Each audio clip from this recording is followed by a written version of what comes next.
Es momento de hablar de tecnología y empleabilidad. En la pantalla de Canal E, de la mano de Carlos Palotti, desarrollador tecnológico. ¿Cómo estás? Hola, ¿qué tal Martín? ¿Cómo te va? Muy bien, Carlos, analicemos y danos números acerca de cómo se posiciona la Argentina respecto del uso de la inteligencia artificial a la hora de trabajar. ¿Cuáles son los números? Bueno, mira, a ver, acá hay dos números que nos deberían interesar, o dos datos que nos deberían interesar. Hace poco un portal sacó una encuesta en América Latina, en distintos países, que menciona que Argentina tendría solo el 30%, 31% de las personas están usando de alguna manera inteligencia artificial para alguna actividad cuando en realidad otros países están un poco por encima de esos guarismos, cerca del 35, 40, 40 y algo por ciento. Eso es un dato. En realidad, como siempre, estos datos son datos que, más allá de la fuente, a la cual no tengo cómo objetar, siempre son esos 5, 6, 7 puntos arriba, uno, abajo, otro, depende también de la muestra que se tome, ¿no? Lo cierto es que podemos reflexionar sobre eso, porque, y ahí te decía lo de los dos datos, por un lado, cómo la Argentina usa la inteligencia artificial y por otro lado, cómo produce cosas con la inteligencia artificial. La verdad que Argentina es un fuerte productor de aplicaciones, contenidos, actividades que usan inteligencia artificial masivamente. ¿Sí? Bien. Algunos de los portales de las empresas que más conocemos, comerciales, portales de comercio electrónico, de e-learning, utilizan inteligencia artificial desde hace muchos años, inclusive, ¿no? Y tienen, por decir así, un gran background que las han hecho ser exitosas en varias partes del mundo, así también como empresas argentinas que desarrollan aplicaciones de inteligencia artificial para buena parte Ujú. del globo. Lo que es cierto también, que es la otra parte, que realmente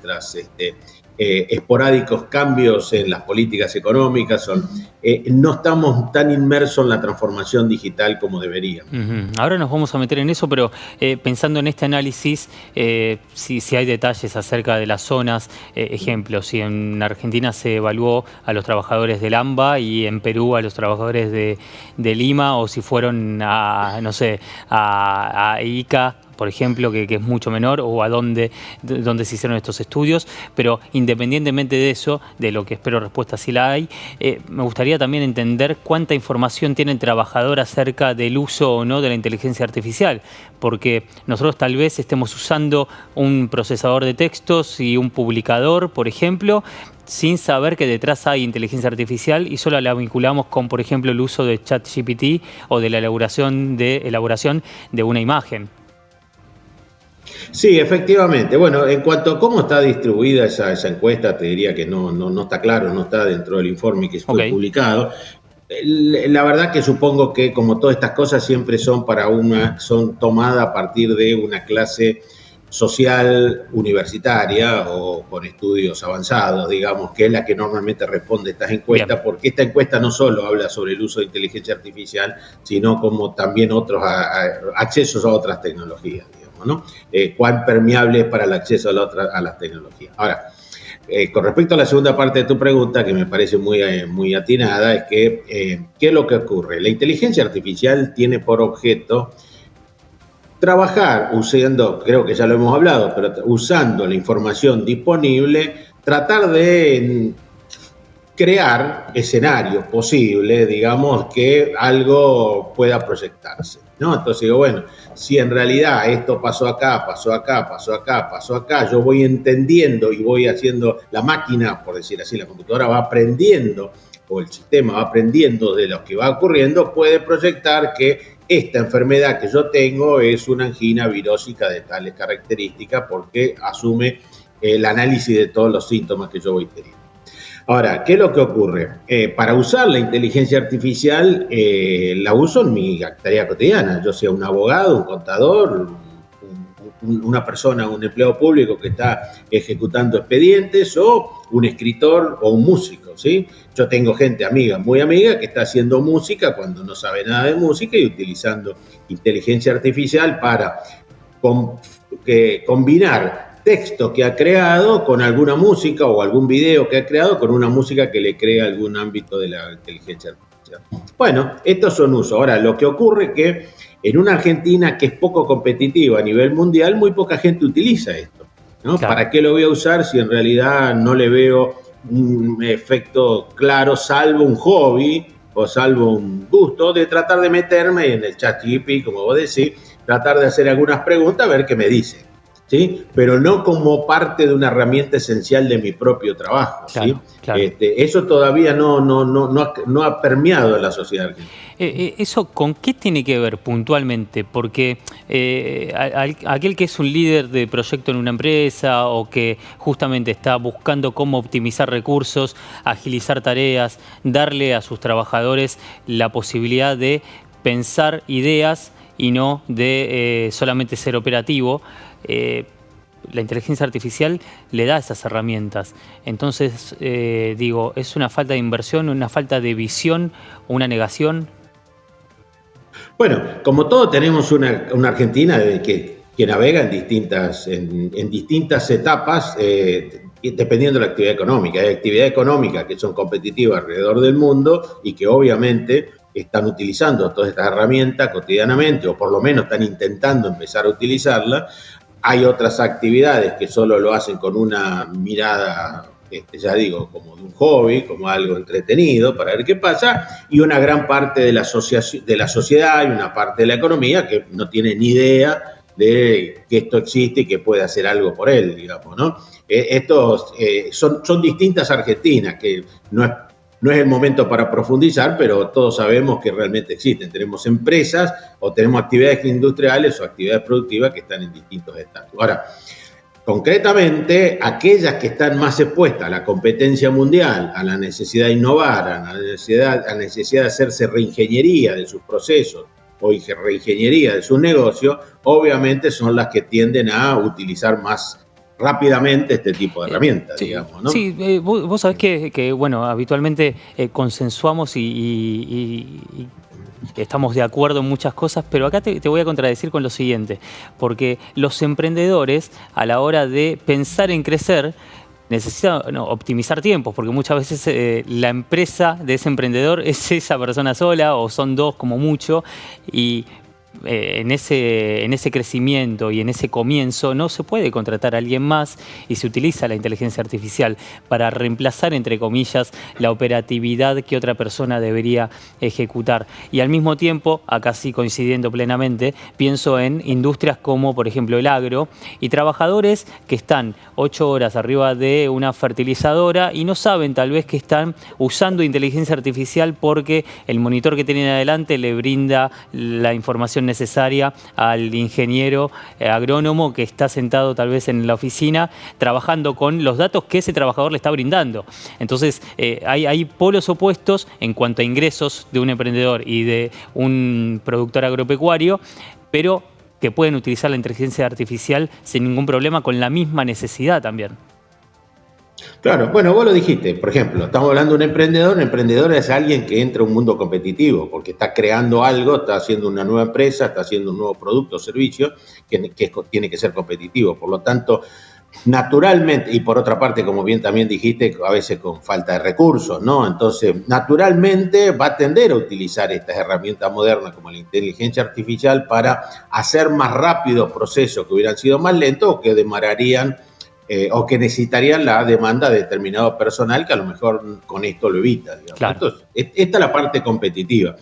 También está el operario agrícola, el operario de la máquina cosechadora, que utilizando la inteligencia artificial sin que él lo sepa, le está dando cuál es el mejor camino para hacer la cosecha, con cuál es la mejor velocidad. Eso también lo he visto porque he visto software para eso, ¿no? Ahora, por el otro lado también tenemos una parte de la economía, sigamos con el agro si querés, el que tiene una flota de 20 camiones que transporta los granos hasta los puertos, que no tienen idea de esto y que a lo mejor utilizando inteligencia artificial podría optimizar la ruta de los camiones con los tiempos en función de la disponibilidad de camiones, los tiempos donde están cada una de las cosechas, etcétera, etcétera. O sea, hay mucho.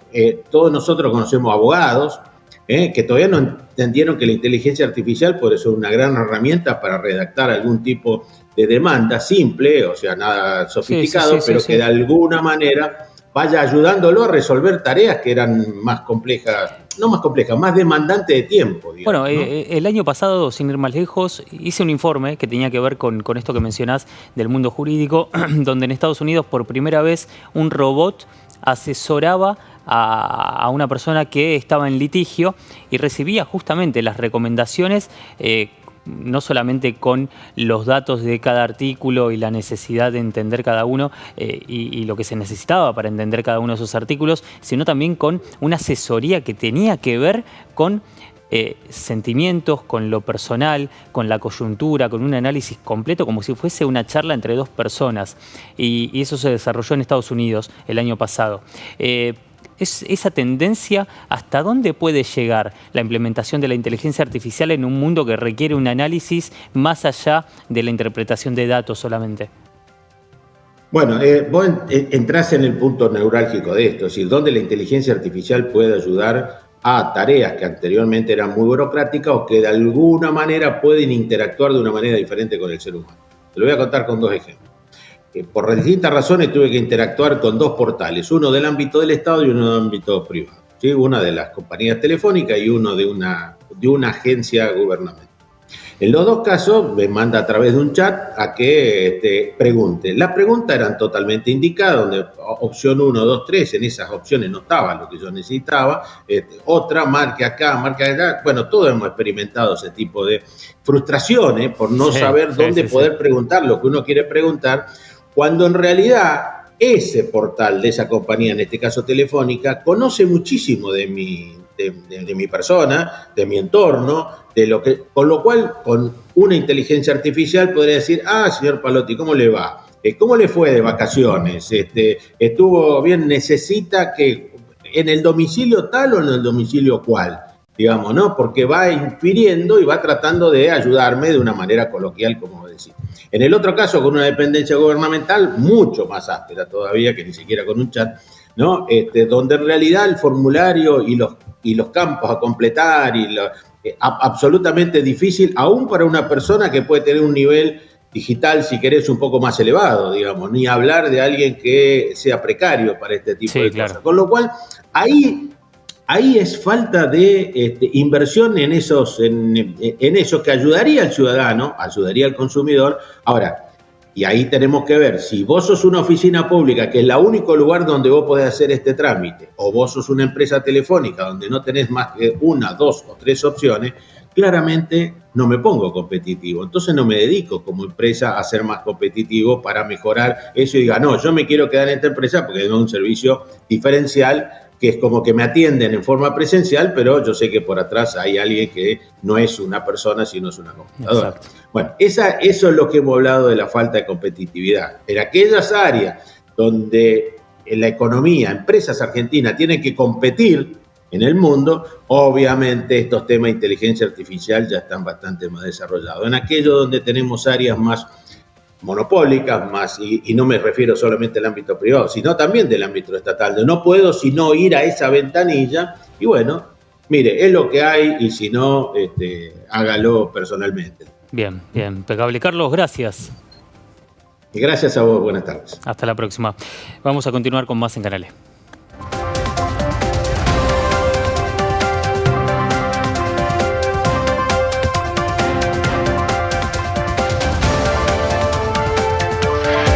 Estudia en la Facultad de Comunicación y en la mayor redacción de América. USBA, Universidad del Sur de Buenos Aires, la Universidad del Grupo Perfil. Licenciatura en Comunicación Periodística, Licenciatura en Comunicación Institucional, Licenciatura en Comunicación Política y Licenciatura en Comunicación Publicitaria.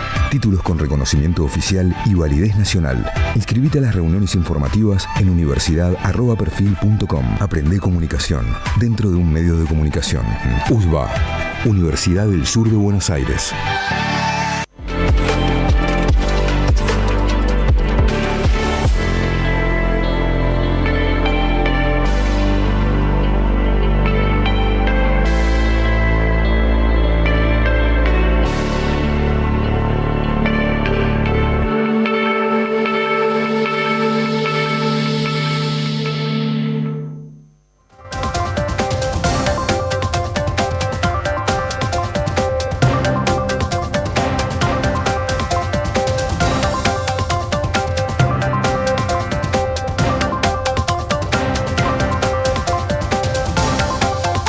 Seguimos hablando de inteligencia artificial, pero vamos a cambiar el foco y le vamos a vincular con el marketing. Y esto será de la mano de Ezequiel Pietracupa, gerente comercial.